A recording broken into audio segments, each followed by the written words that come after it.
계속 집에만 있으면 안 됩니다. 너무 감동적인 얘기였고요. 한국에서의 어떤 급격한 환경 변화가 우울감을 좀 가져다 주셨잖아요. 그걸 막을 수는 없었던 거예요, 루틴도? 네, 루틴도 그걸 막지 못하더라고요. 그 애플워치에 그 메디테이션 숨쉬기 하는 게 있어요. 그 1분 지속하는 것도 쉽지가 않아요. 그 1분이 습관이 되는 겁니다. 루틴에서 항상 벗어나지 않으려는 노력을 하는 게 굉장히 중요한 것 같습니다. 안녕하세요. 좋은 습관 힘 채널을 운영하고 있는 주필립입니다. 오늘은 진짜 어렵게 조용문 한의사 선생님을 습관의 힘 채널에 모실 수 있게 됐는데요. 선생님 혹시 자기소개 잠깐 부탁드릴게요. 네, 반갑습니다. 저는 미국 캘리포니아에서 친구 한약에 대한 자격증을 갖고 있는 친구 한약사입니다. 네. 친구 한약사.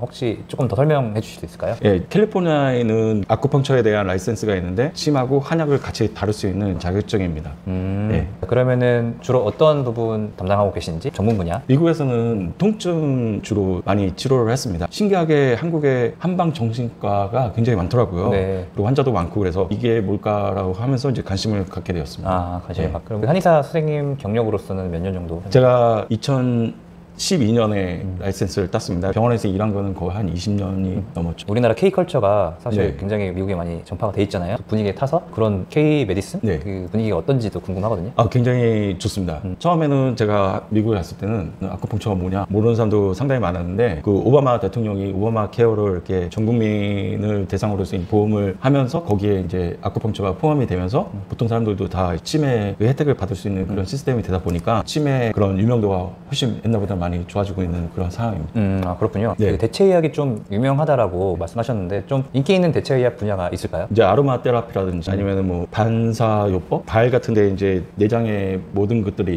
있다 보니까 이제 뭐 어떤 부분을 이렇게 자극을 하게 되면 그 자극 부위가 이제 오장육부를 자극한다는 이제 그런 개념인데 뭐 이런 여러 가지 대체요법이 많이 하고 있습니다. 네, 그럼 본격적으로 질문을 좀 드려볼게요. 불안장애나 아니면 우울증, 무기력증 요즘에 굉장히 이슈가 크잖아요. 한의학 관점에서 이 정신질환, 정서건강 문제를 어떻게 보고 있는지 그게 좀 궁금합니다.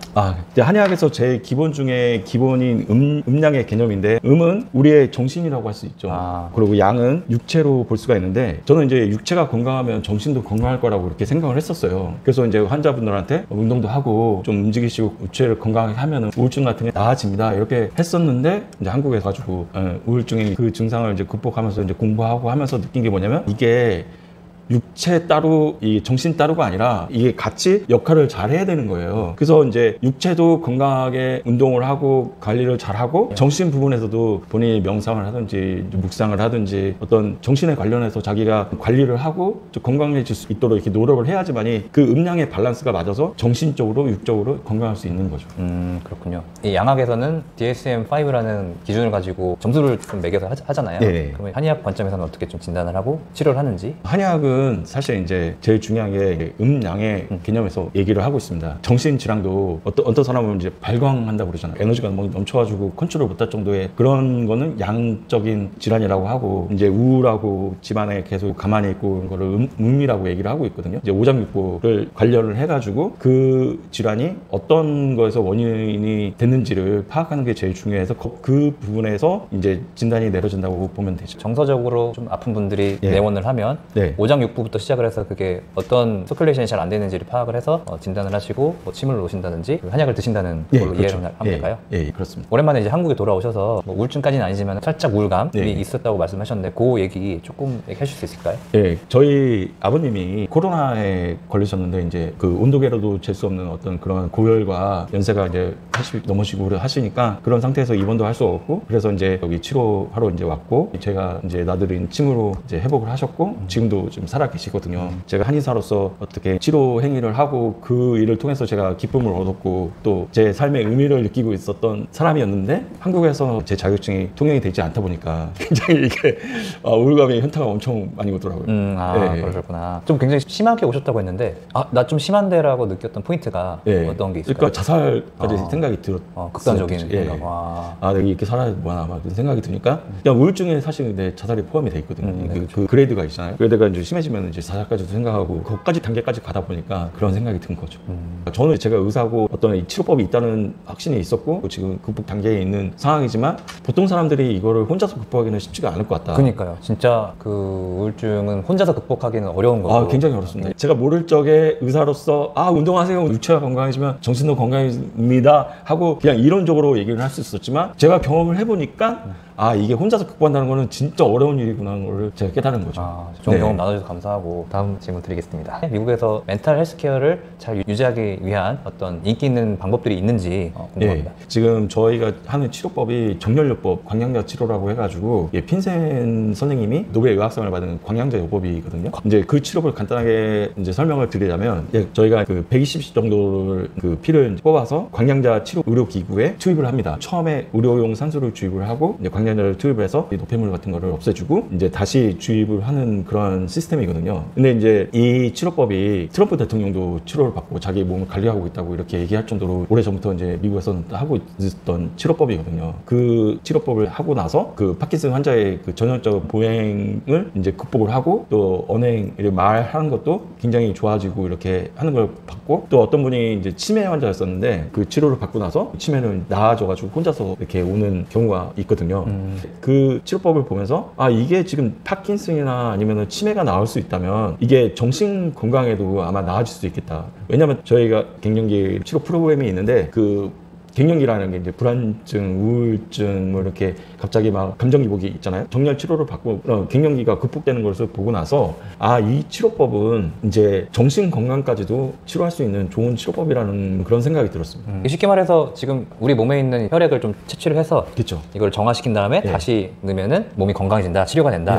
좋습니다. 그런 치료법이 있는 거고 일상생활에서 미국 사람들이 좀 멘탈 건강을 하기 위해서 좀 더 노력하고 있는 부분들이 있나요? 이제 미국은 오래전부터 이렇게 상담에 대한 시스템이 굉장히 잘 되어 있습니다. 그래서 이제 그런 정신 건강을 미리 상담을 통해서 관리를 하고 예방을 통해서 자살 방지라든지 이런 것을 하고 있기 때문에 굉장히 안정적이라고 할 수 있고 법적인 보호를 받지 못하는 그런 분들도 예방 차원에서 상담을 받을 수 있도록 많이 이렇게 문을 열어놓고 있는 그런 상태입니다. 그러니까 그게 좀 다른 것 같아요. 미국은 뭐 상담하면 당연히 좀 받는 거고 근데 우리나라 같은 경우에는 일단 상담이라고 생각하면 좀 우울한 거 아니야? 좀 문제 있는 거 아니야? 이렇게 좀 터부시하는 그런 문화가 있어가지고 그걸 조금 더 우리나라도 수면 위에 끌어올리면 어떨까 이런 생각을 저도 하긴 했어요. 우리 선생님께서 또 루틴을 많이 가지고 계시잖아요. 소개해 주실 수 있을까요? 그럼요. 아침에 일어날 때 발차기를 이제 양쪽 발 10번씩 하고 있고 발 들기를 10번씩 해줍니다. 이 발 들기는 코어 근육 강하면서 등에 자극을 줍니다. 그래서 이제 일어나자 이러면서 신호를 주는 거죠. 이제 손을 벽에 대고 이렇게 손을 스트레칭을 해줍니다. 이 기지개를 피면은 이 등 근육과 상체의 팔과 이런 것들이 이제 스트레칭이 되거든요. 그 다음에 팔굽혀펴기를 합니다. 이 팔굽혀펴기를 하면서 코막힘이 굉장히 많이 좋아지더라고요. 그리고 머리가 굉장히 맑아지고 하고 나서 스쿼트를 또 하고 그러면서 그 루틴이 보통 한 10분 정도 걸리거든요. 제가 이제 그거를 왜 중요하게 생각하냐면 그 10분은 12시간을 움직이는 워밍업이거든요. 그 루틴을 굉장히 효과를 보고 있는 사람입니다.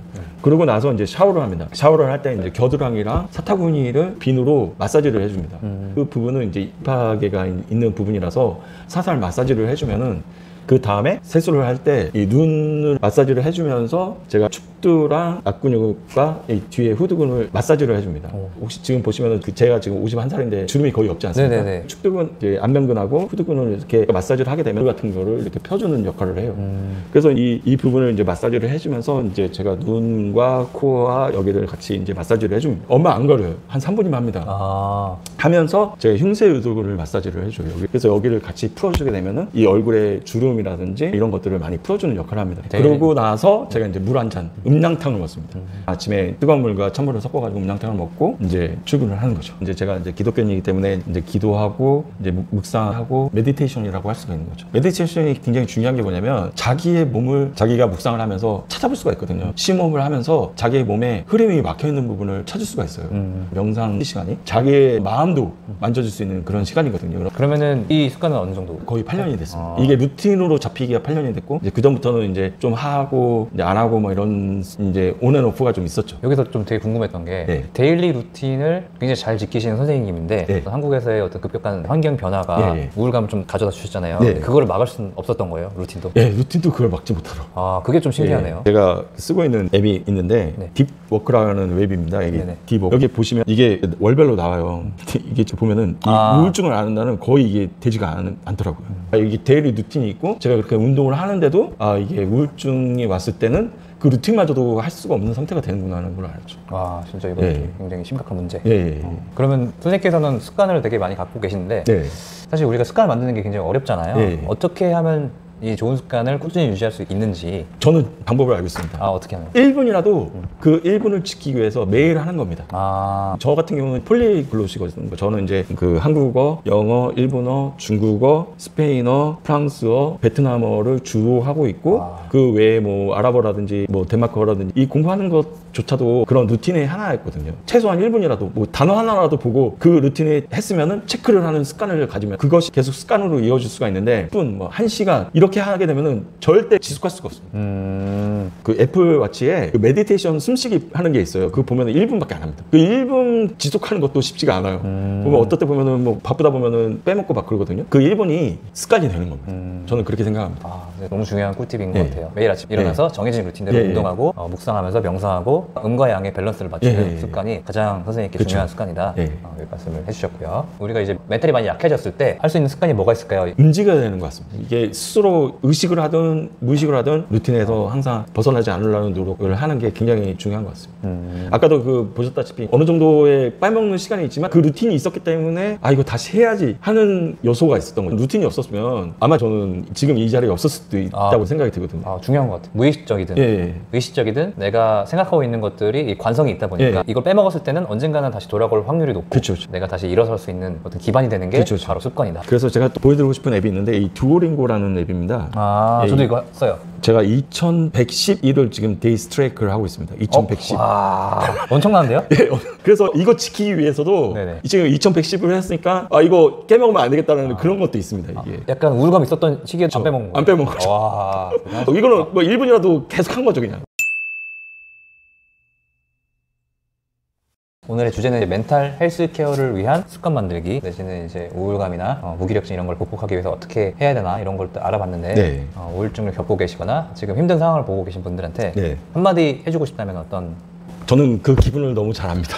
이게 제가 겪어보니까 움직이면서 기운이 생기고 그 기운이 삿된 기운을 없애주는 것 같아요. 그리고 본인이 움직여서 자기가 좋아하는 곳에 가서 그런 에너지를 받고 자기가 힐링하도록 노력을 해야지 계속 집에만 있으면 안 됩니다. 너무 좀 감동적인 얘기였고요. 그러면은 과거에 잠깐이었지만은 힘들었던 선생님한테 무슨 얘기를 해주고 싶습니까? 여태까지 잘했고 앞으로도 잘 될 거다. 앞으로도 잘 될 거다. 이 말씀을 여러분들도 스스로한테 해주셨으면 좋겠습니다. 지금까지 조영문 선생님 모셔서 멘탈 건강 헬스케어에 대해서 알아봤고요. 이 영상이 여러분들께 정말 도움이 됐으면 좋겠습니다. 멘탈 코치 주필리였습니다. 감사합니다. 감사합니다.